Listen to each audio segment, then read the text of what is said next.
attendees coming in. Hello, everyone. Welcome. Thank you all so very much for being here. Just give everyone a moment. Hello to everybody on Facebook Live. It's nice to see you. Let me introduce myself. I'm Julie Roliak Steinberg. I'm the Executive Director of the Community Music Center, and I am so excited to be here with you all tonight for our very first Shenson faculty concert of the year. And as we open this space, all of us at Community Music Center wish to respectfully acknowledge that our organization sits on the ancestral and unceded homeland of the Ramato Shaloni peoples, who are the original inhabitants of the San Francisco Peninsula and who are still living here today. We make this acknowledgement to create greater public consciousness of Native sovereignty and cultural rights, and as a step toward equitable relationships and reconciliation. These concerts, these Shenson concerts I was just mentioning to Josie, they are a tradition, and they are a way that we can highlight our faculty, not just as educators, but also as the brilliant artists that they are. We want to thank the Shenson Foundation for making this possible and so much more possible for CMC throughout our now 100-year history. Tonight's concert is a first in many ways, though it's the first time we've had a dedicated summer series. So there will be 4 more concerts to enjoy throughout the summer. And of course, it's the first time we've had an online presentation of this series. So it's a little different. I wish we were all in our concert hall tonight and I was welcoming you in, but you can drop your name and where you're watching from in the chat. You can also ask questions throughout the concert. There will be a chance for us to take time throughout to interact and give the artists a chance to respond as well. So tonight, let's welcome our performers, Josepha Fath and William Harvey. Josepha has been a faculty member at CMC since 1992, I think. Is that right, Josepha? Sound right to you? Yes, 1992. And you can find her at our Richmond branch and online in this last year. And she's joined tonight by her husband, trumpeter William Harvey. You can hear them playing all around town and with the California Symphony. But for the last 15 months, they have been each other's partners and ensemble members in a whole new way. Tonight's concert is called Living and Making Music Together, a concert and conversation with Josepha Fath and William Harvey. So I want to turn it over to you both. Will you share a little bit about what it was like living and making music together in a pandemic? So welcome, both of you. Thanks for being here. Well, thank you so much. Yeah, it's been quite 16 months of being home and not being able to go out and do our usual performing, because as you know, every single performing group has been shut down. It's too dangerous. It's too dangerous. And I think slowly, very slowly, the performing arts are coming back to life, thankfully. But we sort of, had to make do with just being, stuck at home, stuck with one another, but in a good way.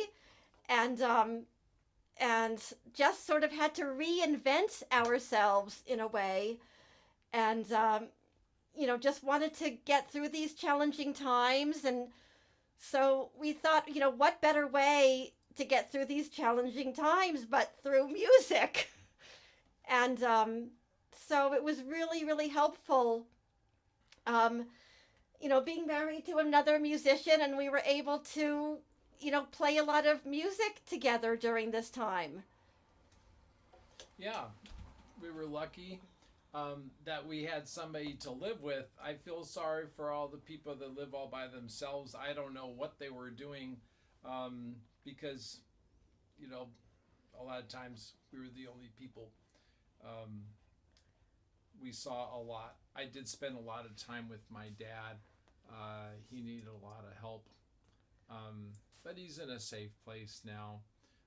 But how about if we get started? Let's get started. Okay. Let's play and we'll talk a little bit. Good.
Thank you very much. That was Rondo by Henry Purcell. It's incidental music from Abdel Laser. I like this for this occasion, for what all of us have been going through. We like to play this very seriously, and it's in minor, but in the middle it's major, and that stands for hope. But then it goes back to minor, so we're still in this, okay? We're still in a minor period. When you learn the basics of music theory, you learn the major chord. That's happy. And then you pull that major third down. Oh, that's sad. It's a very simple way to look at things. But moving right along, we have a couple other companion selections by George Frederick Handel. We're going to play Air and Beret from the Water Music.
Now this is the Beret, also from the Water Music. Yes. And it's another movement of the same piece. So you don't have to clap right now. Okay, let's play it.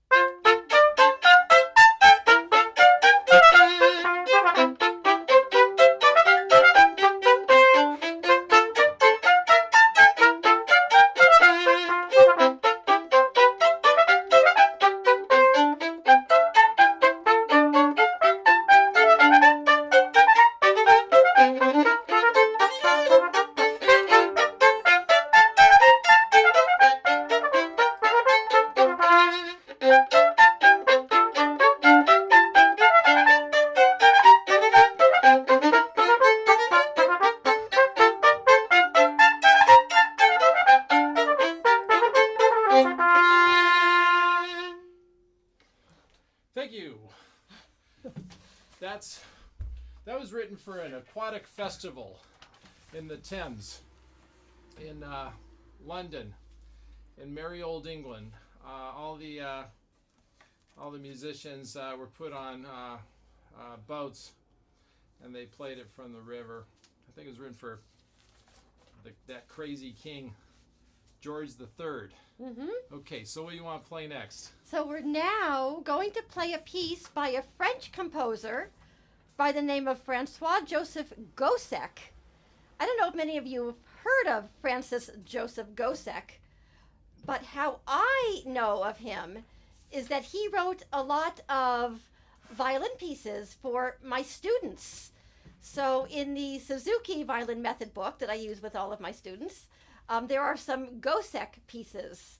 And so all of my students are learning these pieces. So I figured this would be a fun group of pieces to play for all my students that are watching right now. And I did a little research about Francois Joseph Gosek, and I found that he was actually born before Mozart, which was a surprise to me because listening to his music, I was thinking it was the other way around. So we'll try the gavotte and then the tambourine. Probably pronouncing that wrong. That's how I say tambourine. Tambourine. Maybe. Okay. Ready? I'm ready.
That's the gavotte.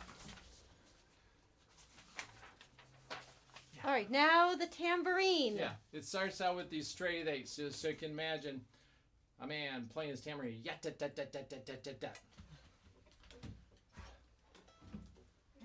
Okay.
Okay. All right. Excuse me. You okay? I think so. All right. So now Mozart. we're going to play a little Mozart. This is called the Eggs Glass Latte of Jubilate. Yes. Yeah. I wasn't going to bring one. And we figured this would be sort of an uplifting piece to play. So, yeah, during this time, I think what we really wanted to emphasize a lot was just playing music that we really enjoyed and was fun and offered, just a good feeling. And so It's important to incorporate joy into your life. I know maybe some of you have experienced tragedy in different ways. I know we've lost a lot of people, but there's always hope. Okay, so this is Alleluia. We got lots of Alleluias in this concert. They're coming up more on the second half, but this is just something we play. We've been playing it for a long time, and for this kind of thing, it keeps our spirits up. I yeah. hope it lifts your spirits too. And I think keeping one's spirits up during this time is important. It's hard to sort of fall into these sort of, these sort of sad states of about everything going on with the world. So, trying to keep optimistic. Right. Okay. All right. Exultate jubilate. Oh, what are your markings on the top of your page? Alleluia. And that's the left of that. Oh, What I does that wrote say? joyful and happy. Aha. Okay, I will try to do that. Okay. I should have wrote that in my part. It's good to write descriptions. Yes, that's what we do. Ready? Yeah.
Hallelujah.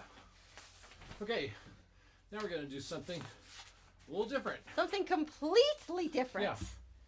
All right.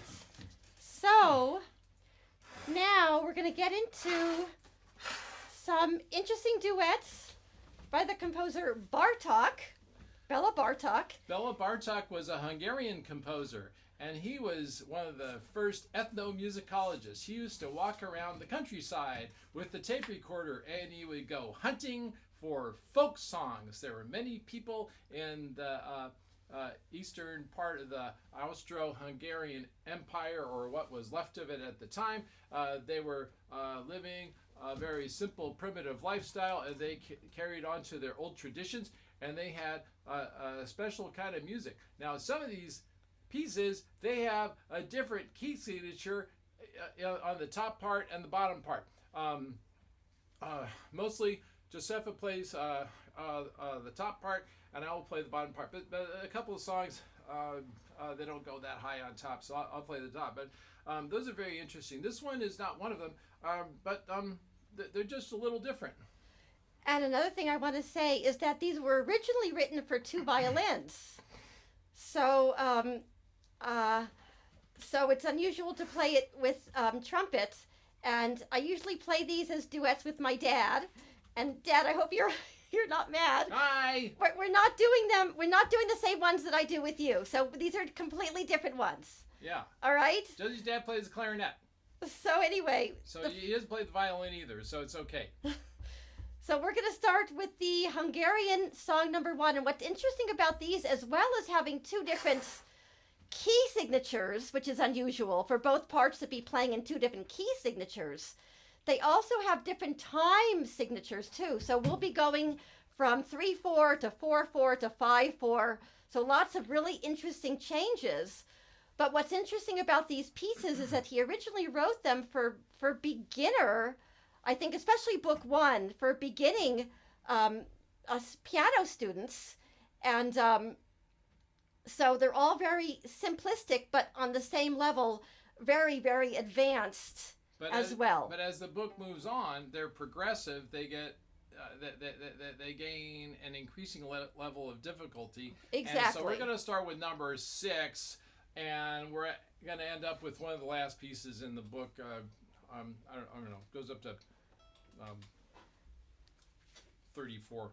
So this is from book 1 out of the 44. Yeah. So this is number 6. Okay. So duet number 46. Yes, we're going to retune. Yeah.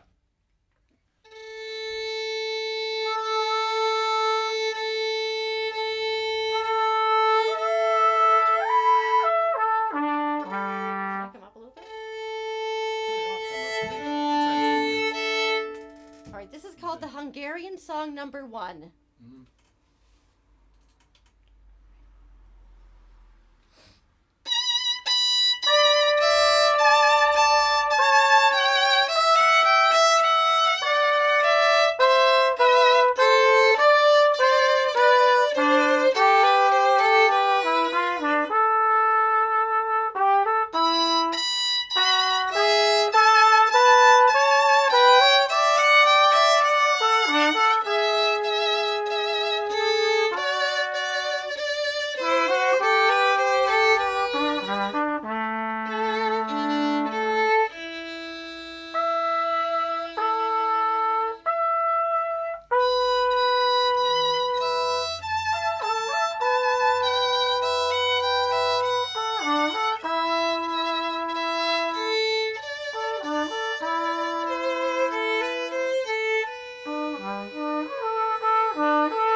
Note on the end.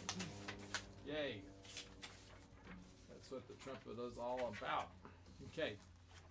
Number 11. Now we're going to number 11. The Cradle Song. I'll be playing in my favorite key, B flat, because I like to play the B flat trumpet. What key are you going to be in? Right, and I'm going to be in B flat, and... Actually, you got the bottom. What key are you in? Oh, I'm on the bottom. I'm in G major. Right. So I forgot I was on the bottom. So as you see, so we're going to be in completely different keys here. See if you can hear it. cradle song, and a little different. it's lento, so very, very slow. I like when I have down bows and up downs in my up bows and down bows in my part. I try to go down or up.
So now we're going to the book 2 of the Bartok duos. The first one we have. It's number 30. New Year's song number 3. What did you do for New Year's? If you're like us, not much. So, here it is, the New Year's song. All right.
Great thing about these tunes is if you get lost, it still sounds the same. They're Because tricky, it's not though. supposed to be together anyway. They're very tricky with the different time signatures in each part. All right. All right, now. How are we doing on time? 6 o'clock. Okay, we're almost on schedule. This is now called Song of the Harvest. Yeah. And this one also is in 2 different signatures. So I'm in C major. I'm in F sharp major, or maybe I'm in D sharp minor, not sure.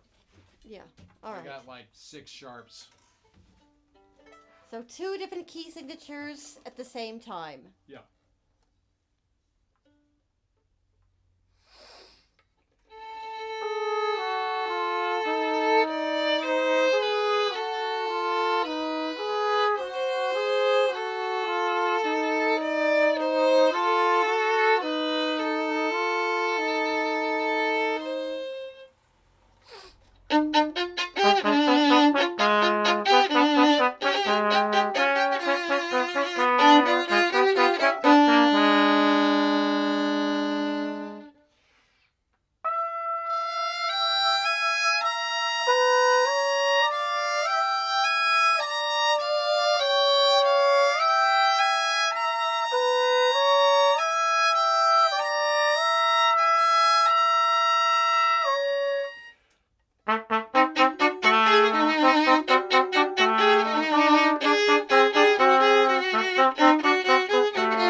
Next one is 34. It's a counting song. It means I have to count. We both have to count. Right. We'll see if we get through it. Yeah. All right. Okay. Ready? Okay.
Bartok.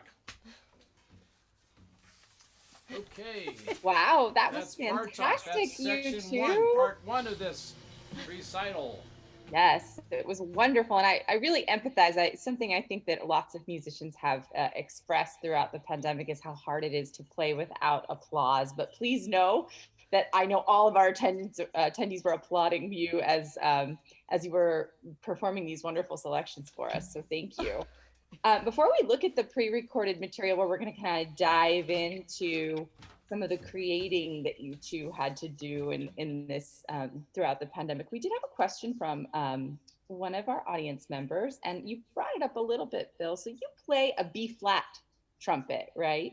That's what I'm playing today. I have lots of trumpets. Actually, if I hold up this camera, this is like a whole shelf full of trumpet cases. I got more down there. Wow. I got more in the closet. I have lots of trumpets, but for this period in my life, I'm kind of getting back to the basics. The B flat trumpet is the trumpet that I learned how to play on, and it's the one I feel most comfortable on, and I sing through it. And you know, when it comes time for me to get out all this stuff and play it, they'll work. My lips still vibrate. They all have the same fingerings. I think that's what's important. Yeah. And when you're playing the trumpet, how does that relate? I mean, you guys, it was really interesting to hear throughout the bar talk how you would relate the key signatures to one another. I think our audience member wondered if you're always reading different keys, if the violin and the B flat trumpet sound in different keys, and just sort of how you guys navigate that. Well, okay. Yeah, go ahead. Tell me what you think. Yeah, so I'm used to playing a lot of different key signatures. A lot of different composers like Mahler will write, many different key signatures that are constantly changing all the time. So we sort of have to be really quick at changing key signatures. And you just sort of learn just to get really quite adept at doing that sort of thing. Yeah. So. And when you're a music student, if any of you folks out there are actually learning how to play an instrument at the music center, you're going to know once you're able to play 8 notes, you're going to have to start playing scales. So that's just part of life. You need to learn all your majors and minors and all the various keys. If you play jazz, you got modal scales. Now, a different thing that we have for the trumpet and a few other trumpets, if you're a classically trained player and you play in orchestras, you need to know how to transpose into various keys. So the trumpet music will be presented in A, B flat, C, D, E flat, E natural, and F. And then there's other keys that you don't see so much, but you got to be really comfortable in that. So playing scales is the start of it. When we play these duets, I'm reading music that's written out in concert pitch. Otherwise, in other words, on this B flat trumpet, I'm mentally going up a whole step. I've been doing it since I was in 7th grade. So, when I first joined my first orchestra that actually played real music, so I'm used to it. It's second nature. Yes, That's why I always like definitely. to emphasize with my students and have them practicing, major and minor scales and learning all of their key signatures because it's so important. You Yes. can't just, you're not just going to be playing in the key of G and the key of C. Mhm. You have to learn all of them so you get used to playing in different Unless you keys. start a band and you only play songs in those keys. Exactly. Well, I see some of your students here, Josepha, so that was a good reminder for them. Mm-hmm. I want to just move on and share. I want to talk a little bit about sort of the digital journey that you both were on throughout the pandemic, kind of bringing what we often did in classrooms and the concert stages to folks in their homes. And I have a video to share here that you two shared with us that I'll play now, and you can tell us a little bit about what it was like having to do a photo shoot. So here is the video.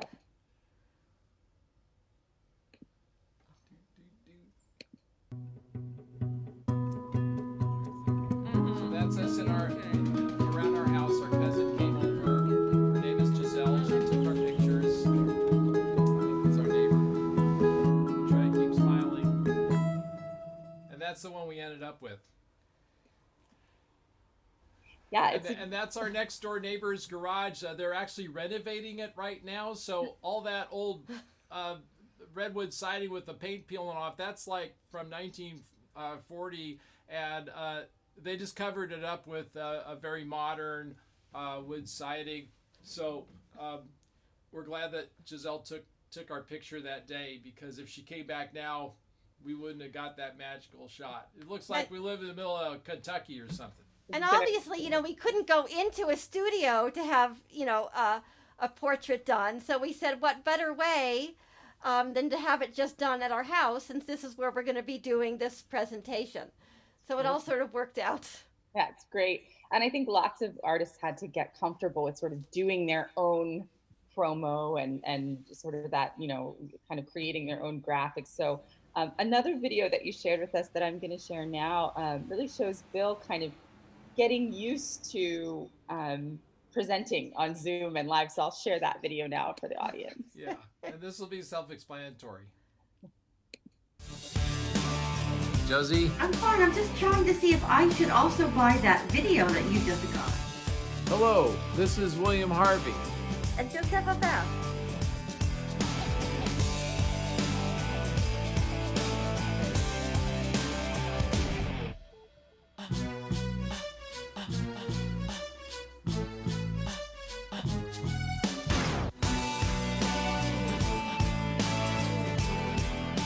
California Symphony. This is a trumpet.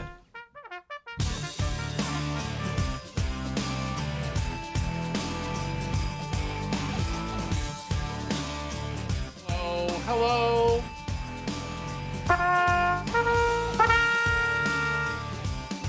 It's a brass instrument, which means it's made out of a metal. I can play a song called The Trumpet Voluntary. I'm sure so many of our fellow musicians watching can really empathize with that multiple takes. And what was it like getting used to teaching and recording in that way for audiences? Well, to produce a short 1 minute instruction, like what was that? Like a 3 or 4 minute instructional video to teach children the basics of an instrument and try to get them interested in maybe playing it.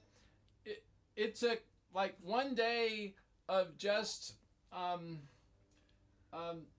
getting the camera, and which is my phone, and I would set up a music stand in the hallway, and I had this little tripod that I would put on top of the music stand, and I would move it around to get just right so I could get the magic angle. Was here I am with not here and not over there. I wanted everything on like filling up the screen, but not too much. So that was like a day, and then I knocked the thing over, and I'd have to start over again. It took a lot of time. I mean, I had to do a lot of these videos for the California Symphony. Wanted us to do these virtual violin lessons because we obviously again couldn't go into the schools.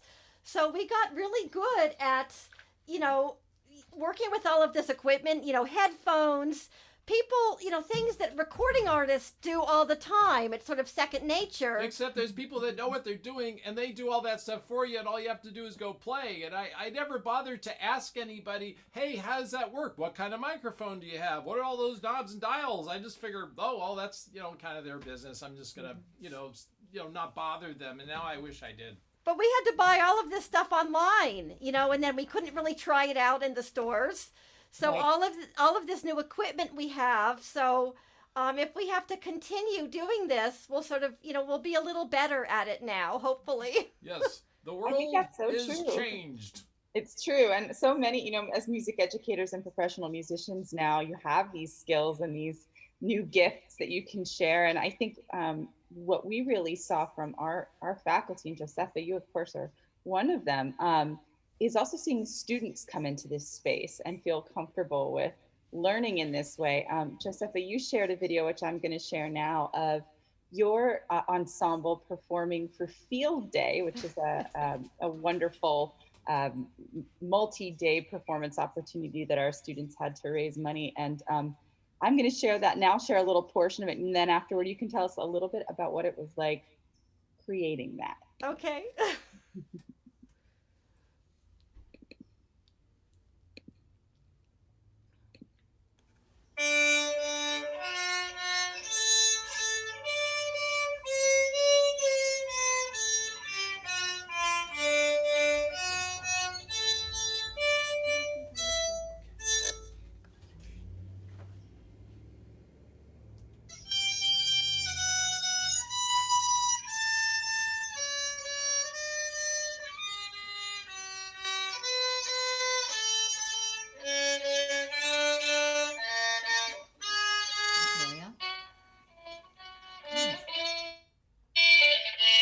The video is getting a little choppy.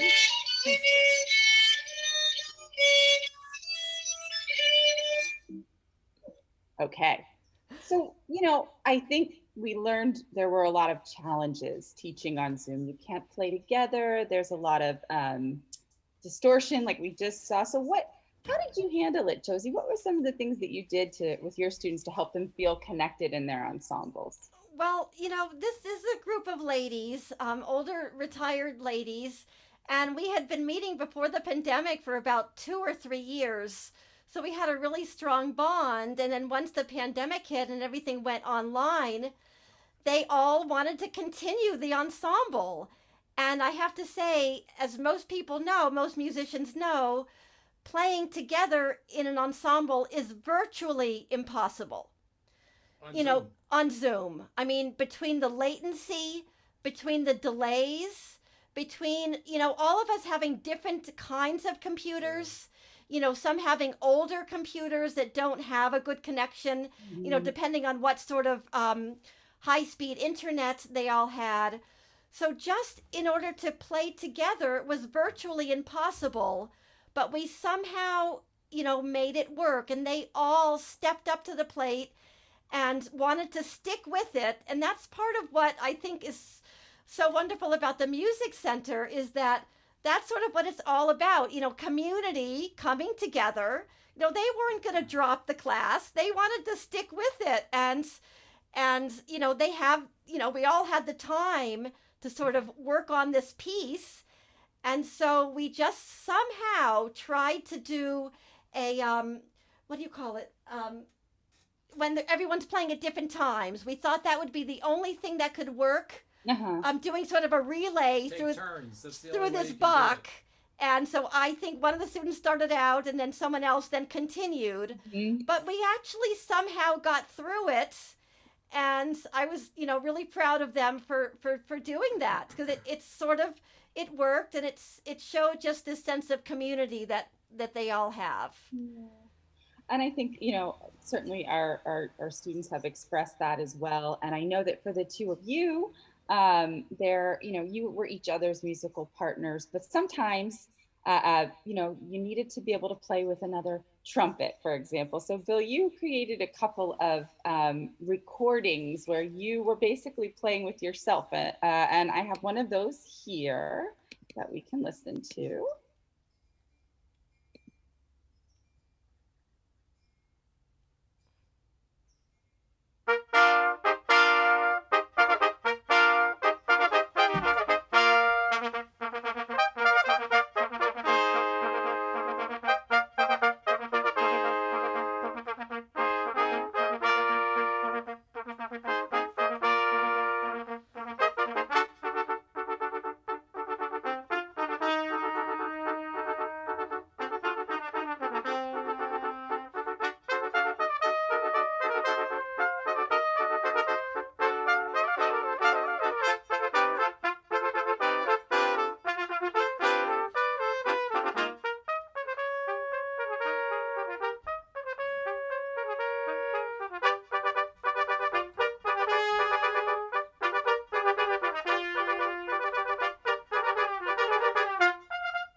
Yay. Yeah, now I noted that was a suite for 5 trumpets, but I think there was only 1 trumpet. Is that right? Well, I played it by myself.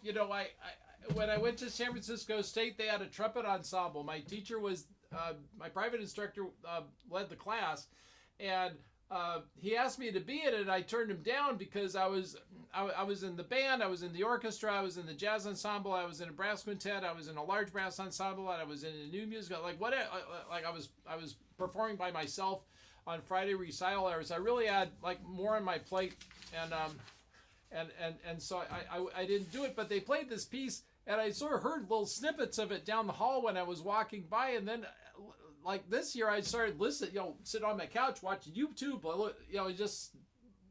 would just enter trumpet in the search engine, and then I got that. I said, I should have been in that group, and I should have played that piece. So I bought the music, and there's a digital audio workstation called Logic Pro, and you can make multi-track recordings on it. And I spent a couple of days. You record a short section and try to get it to fit in. I do use the metronome. The metronome is built into the program, and I do it on my laptop with headphones, and it's a way to figure out. It gives awareness to my own intonation issues, because I can't point at somebody else and say you're out of tune, because the other person that's out of tune, it's gonna be me. So right. I have to say okay. I have to make sure I'm not too high, not too low. Totally.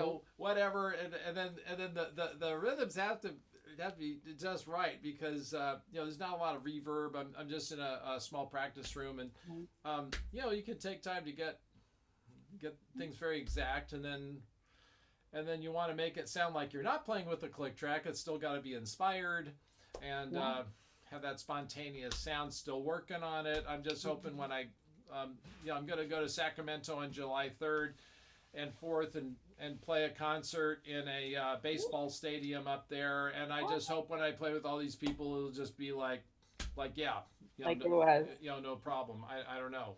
You made another of these. Recordings of a Stravinsky piece. Shall we share that with the audience as well? Oh yeah. Great. Put that up for you.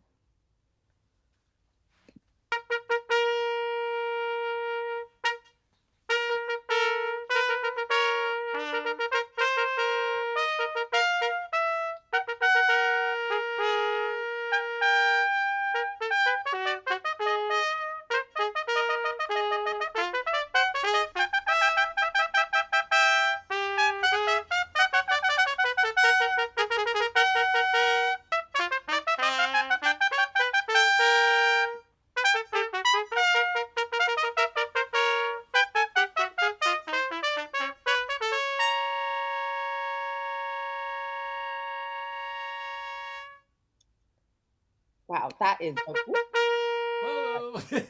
a cool piece, and getting to read it as you play it, that was not an easy piece to play. Right, you can follow along. Yes, you can count it. That piece, I played that in high school. They organized some kind of chamber music concert, so my chamber music group was me and this trumpet player named David Brown, and we went up in the balcony of the Florence Schwimley Little Theater at Berkeley High. We stood on opposite sides of the room, and the piece is set up so even if you play it perfectly, with the beat, it's still not going to sound together. But I just wanted to see what it would be like if it was together, because as a like a 9th or 10th grader, I just started playing it, and then we both hold that note at the end, and then you stop. But I have no idea what happened in the middle, and I don't know if anybody else did, because I don't even know if anybody went to the concert. It was one of those concerts without a lot of Noted. It would have been a big draw, It's not like when they did My Fair Lady or something like that. So there's just a chance for us to get our feet wet. Definitely. So brings back memories. I'm They're noting still that hard. we're coming a little bit towards the end of the time for the concert. So I want to ask you both, would you like to move back into the prepared pieces that you have for us, or shall we watch one more recorded piece? It's up to you. The last one would be Flower Duet, or we could play Mitch Schwaben. Let's. Oh. Yeah, should we do that? Let's end with this piece. It's by Johann Sebastian Bach, Beautiful. and it's a good ender. There's a if anybody is in the Bay Area and they listen to KPFA on Sunday morning, they play classical music from like 5 o'clock in the morning to 9 a.m. And this will be the last piece on the program every week. It's originally for two voices, two sopranos, and strings and harpsichord.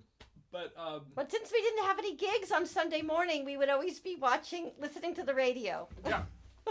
Okay, but I think you start this one. Okay, ready?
That was absolutely wonderful and joyful and exuberant, just the way you all started. So thank you so much for that. As we come to a close, we had a couple of comments and questions. One of our audience members mentioned that hearing teachers recall their years as students is often really encouraging to the young music students who are beginning their lessons, and that it shows that kind of teachers stick with their students for a lifetime. So that was just a nice comment. And she's still studying. And another one of our students actually mentioned that Josepha, it seems to her like you have memorized most of your pieces. And how do you do it? How do you guys work to memorize music? Because memorization is a challenge for a lot of students, not just you, Star. Well, it is very challenging, but I hate to burst her bubble, but I actually have my music stands. They're just off the camera. Foot, the magic of video. I mean, I didn't have to be honest, and I could have said I did memorize that all, but oh yeah, we just we'll pick it up, But tell her that memorization is very, very important, and I do recommend it for all of my students. You play better when you memorize it. I've often found that to be true. We didn't do that. Well, you still played beautifully and wonderfully, and I hope you have a chance just to peek at the chat. Lots of folks are giving you kudos, which are so well deserved. So I want to thank you both for sharing this with us and sharing how you were able to make music together, beautiful music during the pandemic, and just so glad that we're going to be able to see you both in person again soon. For everyone watching at home, thank you so much for being here. If you enjoyed this, we hope that you'll join us again on July 9th. Pianist Electra Schmidt will be performing Variations on Variations, which is a really interesting concept. So we've dropped the link in the chat for you, and you can also find it on Facebook if you all are watching there. And a quick reminder that for those of you who are considering, I think I'd like to learn to play, you can study with Josepha and other wonderful faculty at CMC, and we are open for in-person learning once again, thank goodness. So please, if you're interested, visit our website at sfcmc.org to learn more. And again, to all of you, thank you for being here. Stay safe and well. Josepha, Bill, thank you for your artistry. And I want to throw out one more thing, Julie. I just want to say that if it weren't for you and what the Music Center did, at the beginning of this pandemic, I'm going to start to cry. But you got us, all hooked up on Zoom, and it really pulled me through, I have to say, having that connection with my students, right at the beginning of the pandemic. I mean, you got us hooked up in March. I mean, literally like a week after the shutdown. And I just am so appreciative to you for doing that, because it gave my students purpose. It gave me purpose. Teaching during this time was just really, really such a positive thing with all of this.